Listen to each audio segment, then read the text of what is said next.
Salut à tous les amis, j'espère que vous allez bien. Moi en tout cas comme d'habitude ça va super. Aujourd'hui on se retrouve avec cette petite voiture, c'est une Ford Focus 1.5 litre DCI 125 chevaux en boîte automatique. Voiture plutôt sympathique. Un prêt de la concession Ford Gattica Orléans Fleury-les-Aubrais. Un grand merci à eux pour le prêt de ce véhicule de manière à pouvoir vous faire une vidéo. J'espère que ça vous plaira. Je vous laisse avec l'introduction et on se retrouve ensuite pour la présentation et l'essai comme d'habitude. C'est parti.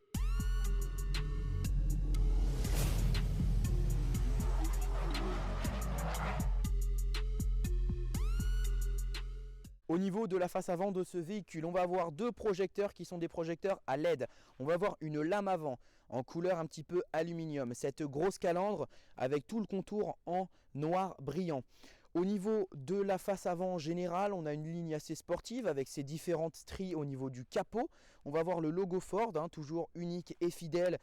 Chromé, bleu, chromé, comme d'habitude, vous connaissez le logo de chez Ford. Et on va avoir les clignotants à défilement sur ce véhicule avec anti-brouillard et lavage au niveau des optiques de phare. Au niveau du côté de la voiture, on va voir cette magnifique paire de jantes. On est sur des jantes polychrome, donc c'est-à-dire avec cette partie en aluminium et cette partie noire. C'est des jantes en 18 pouces. Au niveau du freinage, on est sur un freinage qui est un freinage à disque avec un étrier ici. On est sur un étrier qui est de couleur métal, on est sur une couleur grise. Couleur grise qui n'est pas sans rappeler cette partie-là de la voiture. Donc cette partie-là qui est une partie en plastique noir avec cette partie, comme je vous le disais, en couleur métal, en aluminium brossé entre guillemets, qui n'est pas sans rappeler la lame avant de la voiture. Au niveau de l'arrière de la voiture, qu'est-ce qu'on va voir? On va retrouver les optiques qui sont des optiques à LED avec clignotant à défilement. On a une jolie couleur rouge, normal, c'est des feux arrière, vous me direz. On va avoir sur la malle arrière ce nouveau logo qui est le nouveau logo Focus tout simplement avec le logo Ford. Ça me fait penser un petit peu à ce qu'on peut retrouver chez les nouveaux constructeurs, là, chez les constructeurs allemands. Moi je trouve que c'est plutôt très joli, ça reste moderne, ça reste dans l'air du temps et je trouve que c'est pas sans dénaturer la touche de Ford, donc la touche esthétique de Ford et toute la gamme en fait que Ford propose. Au niveau de la partie basse de cette dernière, on va retrouver le diffuseur, le pare-choc arrière avec les capteurs. On a deux sorties de ce côté-là qui sont des véritables sorties. C'est pas pour faire joli. Donc pour ouvrir le coffre, on va se diriger juste en dessous du C au niveau de la caméra de recul, puisqu'on a une caméra de recul dessus, juste à côté pour ouvrir le coffre. Au niveau de l'ouverture, on est sur une ouverture qui n'est pas une ouverture automatique comme on pourrait retrouver sur le Ford Explorer, sur d'autres véhicules que j'ai pu tester et d'autres véhicules qui sont équipés de ce genre de fonctionnement. Par contre, directement sur la clé, on va avoir un bouton qui va nous permettre de déverrouiller la voiture. Enfin, déverrouiller la voiture, vous m'aurez compris puisque c'est une clé, mais déverrouiller le coffre et ça, c'est plutôt très utile. Au niveau de l'arrière de la voiture, vous aurez remarqué, il y a mon bordel comme d'habitude, c'est volontaire, c'est pour que vous puissiez vous rendre compte de ce qu'on peut réellement mettre à l'intérieur. J'ai mon sac photo qui est quand même très conséquent, j'ai ma sacoche de PC et ma sacoche personnelle. Vous voyez qu'il y a quand même de la place de mettre là, ici on peut mettre une valise et on peut facilement rentrer deux gros sacs de course ici sans trop peiner je pense et on peut bien évidemment entasser les choses, donc vous pouvez mettre deux valises etc. Le coffre a quand même un très très bon volume. Au niveau de cette partie là on va avoir ici une trappe à ski qui va nous être très utile quand on veut partir par exemple en vacances l'hiver au ski. On peut mettre nos skis en travers directement à partir du coffre. On voit pas le chien. Bon, le moment qui suit est un peu gênant, je dois l'avouer. Il y a un mec qui passe avec son chien tout le long de la vidéo, ce qui laisse lieu à un passage assez gênant.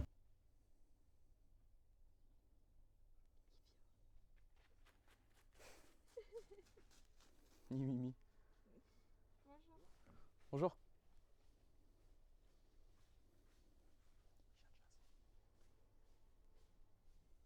Du coup, qu'est-ce qu'on va retrouver quand on ouvre la porte? On va retrouver le panneau de porte. Au niveau de cette portière, qu'est-ce qu'on va pouvoir avoir? On a juste ici une partie en plastique, suivie d'une autre partie en plastique ici. Donc, ou alors en cuir, mais en tout cas, cette matière-là est un peu bizarre. Mais j'aime bien, je dois avouer que j'aime plutôt pas mal les différentes coutures qui sont effectuées dessus. On va avoir ici un accoudoir en tissu, donc c'est un tissu basique avec une mousse à l'intérieur. Ici on va avoir tout le reste de la portière avec le rangement, l'enceinte, les différentes commandes pour ouvrir les vitres. Ici on va avoir la poignée pour ouvrir la porte, ce qui est logique. Ici on va avoir un seuil de porte, donc qui est un seuil de porte avec marqué actif juste ici, donc qui est tout en aluminium brossé, c'est plutôt très joli. Au niveau de l'intérieur, qu'est-ce qu'on va voir? On va avoir ce volant, donc on est sur un volant qui est plutôt très joli, on va pas s'attarder des heures dessus. Palette au volant. Ici on a le centre de volant donc qui est en caoutchouc. On va voir les commandes ici pour régler la musique, les commandes également ici pour augmenter et baisser le son de cette dernière. Le limiteur régulateurs qui se situent ici avec différentes aides. On a l'anti-collision, on a le line assist qui est pas mal pratique. Et puis ensuite on va retrouver les klaxons de chaque côté. C'est pas mal, c'est rigolo. Donc une fois qu'on a démarré le véhicule, qu'est-ce qu'on a? On va avoir le compteur et on va avoir l'écran. On va revenir sur l'écran juste après. Au niveau du compteur, qu'est-ce qu'on va avoir? On va avoir plusieurs informations. On va avoir notre consommation mix, notre consommation en temps réel, les kilomètres qui nous restent à parcourir avant d'aller à la pompe. Moi, il me reste 55 km, donc vous voyez, c'est un petit peu rush. Au niveau des kilomètres parcourus, compteur à gauche pour les tours minutes, compteur à droite pour la vitesse, gradué jusqu'à 240. Et en dessous, on va avoir deux jauges, une jauge pour l'essence. L'indicateur de rapport engagé aussi qui va se situer d'ailleurs sur le petit écran qui était au milieu. Et puis, on va avoir la température moyenne d'huile. Donc là, on est plutôt aux alentours des 70 degrés si ça peut vous intéresser. Qu'est-ce qu'on va retrouver au niveau de cet écran? On va avoir tous les paramètres audio, donc c'est-à-dire au niveau de la radio, au niveau du Bluetooth. Vous voyez juste ici, on va pouvoir sélectionner source, l'iPhone de Kylian. Donc ça, c'est mon petit téléphone perso. Le FM ou le AM. Bon, perso, je suis resté en FM. On va avoir ici donc les réglages de téléphone, donc les appels récents, les contacts, Siri, changer d'appareil, etc. La navigation, on va avoir les applis. Et on va avoir les réglages, donc tous les réglages de son pour régler les basses, les aigus, les médiums, la navigation, donc au niveau des réglages de navigation, l'horloge, le Bluetooth, les applis mobiles, le Ford Connect. On va avoir les réglages généraux, les réglages du véhicule, les réglages de mise à jour, les préférences d'Android, les préférences de l'Apple CarPlay, le mode valet, le mode de commande vocale et l'affichage. Alors oui, on a les commandes vocales dessus personnellement. Je trouve que c'est plutôt utile quand on est en train de conduire, mais quand on est comme ça à l'arrêt, bon, moi personnellement je ne l'utilise pas. On va avoir ici directement les deux molettes qui vont nous permettre de régler ici le son, ici la fréquence de radio, et puis ici tous les réglages basiques qu'on va retrouver sur une voiture. Ensuite, on va retrouver ici de chaque côté l'aération, donc qui est réglable en hauteur et en largeur, le bouton des warnings, l'ouverture et la fermeture de la ventilation. Et puis ici on va retrouver tous les réglages. Donc on est sur une climatisation qui est unizone, donc ça gère toute la climatisation de la voiture à partir d'un seul endroit. On va avoir les sièges chauffants, moi je me mets toujours à 1 ou 2. Le volant chauffant qui est activé pour ma part, le pare-brise qui est un pare-brise chauffant et dégivrant, c'est pratique. Le siège chauffant passager, ça c'est vraiment bien. L'air conditionné, enfin bref, tout le système d'aération et de climatisation avec là le réglage par rapport à la puissance et là par rapport à la chaleur. Moi je me mets en mix, c'est plutôt pas mal. Et puis là on a l'airbag passager qui est en on, bien évidemment, ça c'est très important sauf si vous avez un enfant, mais toujours le laisser en on, sinon voilà pourquoi on appelle ça la place du mort. Au niveau de cette partie là, qu'est-ce qu'on va retrouver? La molette, donc mode parking, reculé, neutre, drive et manuel, donc qui est réglable directement comme ça. On va avoir le frein à main qui est un frein à main électrique. On va avoir ce petit bouton là qui va nous permettre d'activer ou de désactiver. Je pense que c'est au niveau du son, vous savez, les bips de recul ou je ne sais quoi. Ici on va avoir en tout cas le start and stop qui va pouvoir être activé et désactivé via ce bouton là. Les différents modes de conduite. On va avoir ici le TCS off qui correspond à l'ESP, le park assist. Ça c'est au niveau des radars par rapport aux objets. Et puis ici, on va avoir directement les paramètres par rapport à l'affichage tête haute. On va avoir deux rangements avec d'ailleurs cette texture magnifique. On est sur du plastique quand même, mais on a une texture qui est plutôt très jolie, en sorte d'aluminium brossé. On va voir ici donc les deux rangements. On peut mettre une petite bouteille d'eau dans chaque rangement. Et puis ici, moi personnellement, je sais qu'on peut largement mettre par exemple les clés, ça rentre dedans. On va avoir un chargeur induction dans cette partie-là et on va avoir une prise juste ici avec une prise allume-cigare et un petit rangement pour pouvoir déposer par exemple nos effets personnels. Au niveau d'ici, qu'est-ce qu'on va retrouver? On va retrouver un rangement. Donc au niveau de ce rangement, on va avoir ici une espèce de petite boîte, un petit socle. Et au fond, on va pouvoir ranger pas mal de choses. J'ai pris la coque de mon téléphone, coque de chez SCF Carbone pour les intéressés. C'est une coque en carbone forgé. On va pouvoir mettre notre coque dedans, donc notre téléphone dedans largement, sans peiner non plus. Donc vous voyez qu'on a quand même largement la place. Mon téléphone c'est un iPhone 11 Pro pour vous donner une idée par rapport à la taille. Vous voyez que ça tient largement dans ce petit socle là. Donc bon, il n'y a pas de problème, on peut ranger pas mal de choses à l'intérieur. On va d'ailleurs avoir une prise USB et on va avoir un petit support d'ailleurs pour pouvoir glisser notre câble. Vous pouvez le remarquer juste ici. Au niveau de l'intérieur de la voiture, on va avoir toute la partie sellerie qui est donc en tissu avec ce tissu qui est magnifique. On a une espèce de petite texture très jolie avec le A de la finition active. On va avoir des surpiqûres blanches, donc un alliage de deux tissus de très très bonne qualité. Les ceintures également. Voilà, globalement, on a un arrière qui est plutôt très spacieux. Je vais me mettre à l'intérieur pour pouvoir vous expliquer plus en détail. Au niveau de l'arrière, voyez-vous, je fais 1m83, j'arrête pas de le dire dans les vidéos, donc je pense que vous commencez à le savoir. Donc mon siège est réglé de manière à ce que ce soit un conducteur d'à peu près la même taille que moi. Voyez-vous, en me mettant à l'intérieur, j'ai quand même de la place, que ce soit en hauteur, puisque j'ai pas la tête qui touche le plafond, que ce soit en profondeur. Bon, mes genoux touchent le siège, mais je veux dire, je suis pas non plus gêné, hein. Si je resserre un petit peu mes jambes, je les mets dans les espèces de petits creux qu'il y a, ça passe largement, il n'y a pas de problème. À l'intérieur, on va avoir un petit filet derrière chaque siège, et puis on va avoir quand même une place à l'intérieur qui est pas mal, puisqu'on a le toit ouvrant qui va jusqu'ici. Donc, quand je vous parle de toit ouvrant, je ne vous dis pas que le toit ouvrant s'ouvre jusqu'ici. On est sur un toit ouvrant qui s'ouvre donc de moitié, qui est 100% en verre avec une toile qui peut se tendre. Moi personnellement, on a un temps aujourd'hui qui est assez clément, il pleut pas, donc bon, le toit ouvrant, moi personnellement je ne l'utilise pas, mais je veux dire, je ne vais pas aller fermer la toile non plus. C'est vrai que c'est utile quand on a ce genre d'option de profiter du ciel qu'on a.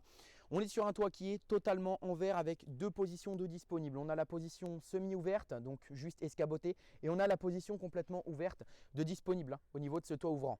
Bon, du coup, la présentation au niveau de l'extérieur est terminée, de l'intérieur également, donc on va se retrouver sur la route. Et puis, moi, je vous laisse avec tous ces plans-là qui ont été filmés. Je vous fais un petit sondage d'ailleurs dans les commentaires. Je vous invite à répondre grandement à ma question. La question est, j'espère que la nouvelle qualité, en tout cas d'audio, vous plaît. J'utilise un petit micro-cravate, je pense que vous l'aurez remarqué. Vous avez pu l'entendre sur la dernière vidéo qui était sortie en date avec la Ford Focus ST de Michael, mon ami. Donc du coup, vous allez pouvoir également tout le long de la vidéo avoir cette qualité audio. J'espère que ça vous plaît. C'est un petit investissement qui fait plaisir à la chaîne YouTube et qui me permet moi de faire des vidéos de meilleure qualité. Donc si la qualité audio vous plaît, je vous laisse me le dire dans les commentaires si vous préférez avant ou maintenant. Moi personnellement, je suis plus orienté vers quelque chose comme ceci qui nous permet de pouvoir faire des vidéos à l'extérieur sans avoir de câble, sans avoir rien sur nous. C'est vraiment super pratique. Je peux me déplacer autour de la voiture, je peux danser la salsa, il n'y a pas de problème. On arrive toujours à capter le son. Voilà, c'est tout pour cette petite aparté. Moi je vous laisse avec les plans au niveau conducteur et puis on se retrouvera à la fin de la vidéo pour bien évidemment faire le topo sur tout ça. Bon, du coup les amis, on se retrouve à l'intérieur de la voiture. On est en ville, on est en plein centre-ville d'Orléans pour le coup. Moi je mange un couscous. Oh, Marin. Si c'est vrai. un couscous marin. On va manger une paella d'essieux. Qu'est-ce que c'est une paella d'essieux? C'est une paella À l'oiseau.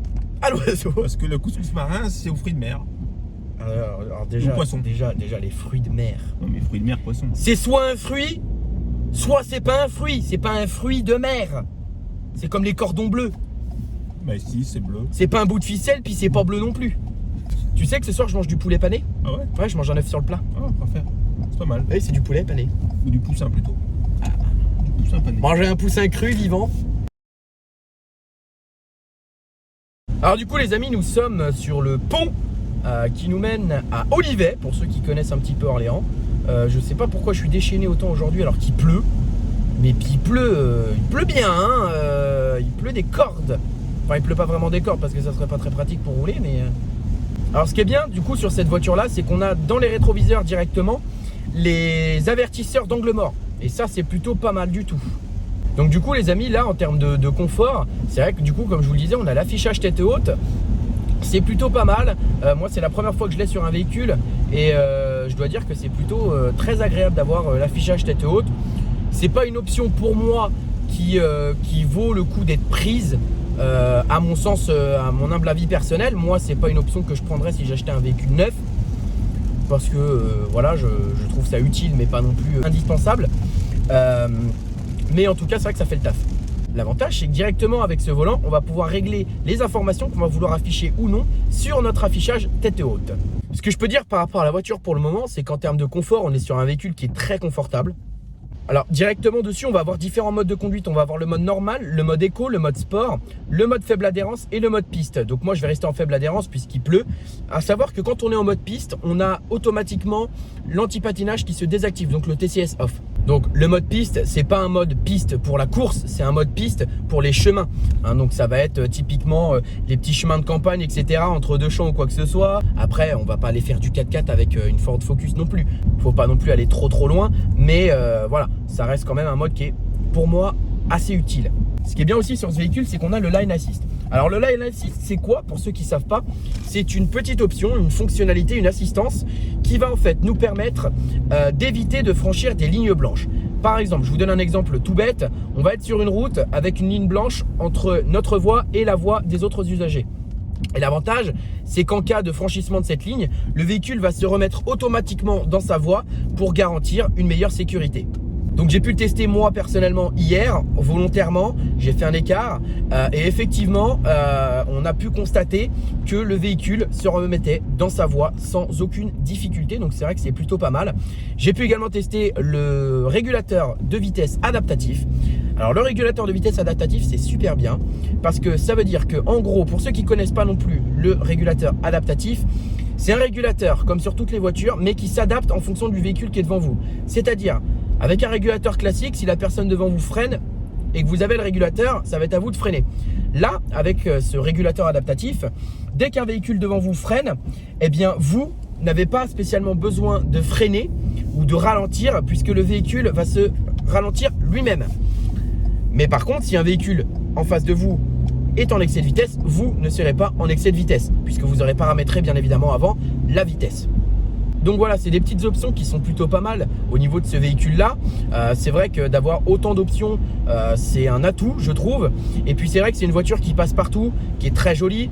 Elle reste dans l'air du temps, c'est très moderne. Pour un véhicule de 2019, c'est quand même très récent, hein, donc il n'y a pas de souci. Je pense que c'est un véhicule qui, dans l'ensemble, va très bien vieillir. Ça reste ça reste dans l'esprit de Ford, hein, toujours ces petits détails en bleu, etc. Donc vraiment rien à dire au niveau de l'aspect esthétique et de l'intérieur. Après en termes de motorisation, le moteur dessus en 125 chevaux est plutôt pas mal. Je dois l'avouer, c'est un moteur qui, moi personnellement, j'aime bien les diesels, j'aime bien les essences. Je suis pas plus pour l'un que pour l'autre. Et je dois avouer que ce moteur-là est quand même vraiment plutôt pas mal. On a une bonne réactivité dans l'ensemble, une bonne reprise, un couple qui est quand même pas négligeable du tout. En termes d'accélération, c'est vrai qu'on a une accélération qui correspond en fait aux 125 chevaux de la voiture. Donc voilà, vous voyez, si on veut accélérer ou quoi que ce soit, on va pouvoir très facilement accélérer, on va avoir une bonne reprise. Vous voyez, là je suis en mode normal, faible adhérence, j'accélère et le véhicule, il n'y a aucune difficulté. Donc franchement, voilà, on a quand même vraiment pas mal de couples et ça, c'est pas mal du tout en ville. Au niveau de la trappe à lunettes, je la trouve plutôt bien. Moi, j'ai des lunettes qui sont assez grosses, donc je peux pas les mettre dedans. Mais pour quelqu'un qui a des lunettes, que ce soit des lunettes de type Ray-Ban ou quoi que ce soit, ça va largement faire le taf, hein. Il n'y a pas de souci à ce niveau-là. Moi, j'ai des lunettes qui sont quand même assez conséquentes. Donc voilà. Au niveau du silence à bord et de l'isolation, on est sur un véhicule qui est plutôt très silencieux. C'est vrai que c'est vraiment pas mal. Et puis, bien évidemment, au niveau de la sono, comme d'habitude, je ne peux pas vous faire écouter. Mais on est toujours sur une sono qui est de très bonne qualité.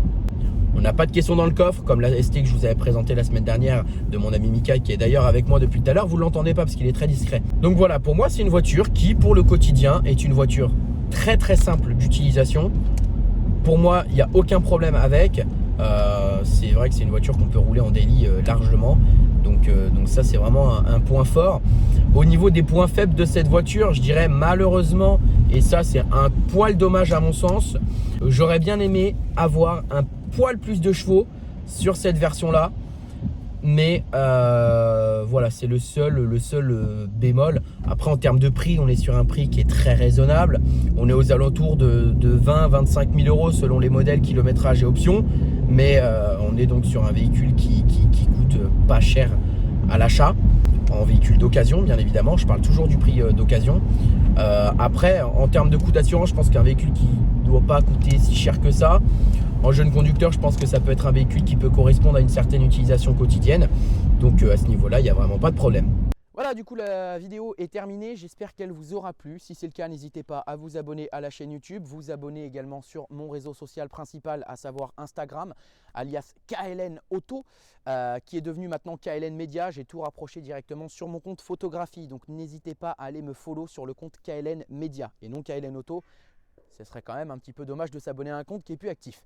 Sur ce compte-là, comme je vous l'ai dit, vous pourrez retrouver différentes choses, la photo automobile, mes petites conneries puisque j'aime bien faire l'andouillette, et puis vous pourrez retrouver toutes les informations sur les vidéos en avant-première le jour où je fais le tournage, voyez-vous, de cette petite Focus. J'ai mis une story sur Instagram, donc n'hésitez pas à y aller si vous voulez avoir l'exclusivité, d'avoir entre guillemets la visibilité de la voiture que vous allez pouvoir voir sur YouTube le vendredi. J'espère que la vidéo vous a plu. Si c'est le cas, likez et commentez cette dernière. Moi, je vous laisse. On se retrouve vendredi prochain pour une nouvelle vidéo, un nouvel essai ou une nouvelle présentation d'abonnés comme d'habitude. Et en tout cas, je voulais remercier encore une fois Ford Orléans pour le prêt de cette voiture-là. C'est vraiment un plaisir de pouvoir collaborer avec eux. Bonne soirée, bonne journée, bon après-midi et on se retrouve vendredi prochain. Salut!